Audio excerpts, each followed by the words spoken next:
ایک گاؤں میں ایک غریب مگر نیک دل شخص رہتا تھا۔ اس کا نام احمد تھا۔ احمد دن بھر محنت مزدوری کرتا مگر اس کے گھر میں اکثر فاقہ ہی رہتا۔ حالات کتنے ہی مشکل کیوں نہ ہوں وہ کبھی نماز نہیں چھوڑتا تھا اور ہمیشہ اللہ سے اچھا گمان رکھتا تھا۔ ایک دن اس کی بیوی نے کہا، احمد، بچوں کے پاس کھانے کو کچھ نہیں، آج کچھ کر لو۔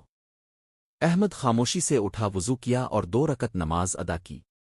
نماز کے بعد اس نے دعا کی، اے اللہ، تو جانتا ہے میرے دل کا حال، میں تیرے سوا کسی کے آگے ہاتھ نہیں پھیلا سکتا۔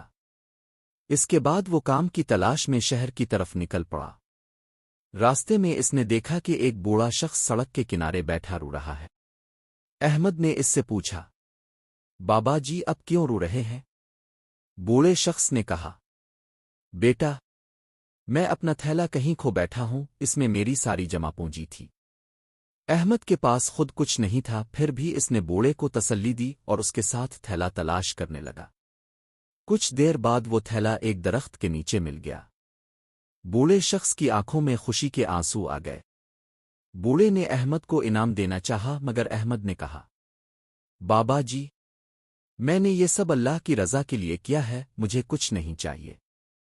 بوڑھا مسکرایا اور کہا، بیٹا، تمہاری نیت بہت صاف ہے، اللہ تمہیں ضرور نوازے گا۔ احمد واپس گھر کی طرف چل پڑا۔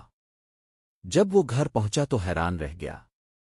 اس کے دروازے پر ایک شخص کھڑا تھا جو کہہ رہا تھا، کیا یہ احمد کا گھر ہے؟ احمد نے کہا، جی میں ہی احمد ہوں۔ اس شخص نے بتایا، میں ایک تاجر ہوں، مجھے ایک ایماندار آدمی کی تلاش تھی۔ کسی نے آپ کا نام لیا، میں چاہتا ہوں کہ آپ میرے ساتھ کام کریں، تنخواہ بھی اچھی ہوگی۔ احمد کی آنکھوں میں آنسو آ گئے۔ اس نے دل ہی دل میں اللہ کا شکر ادا کیا۔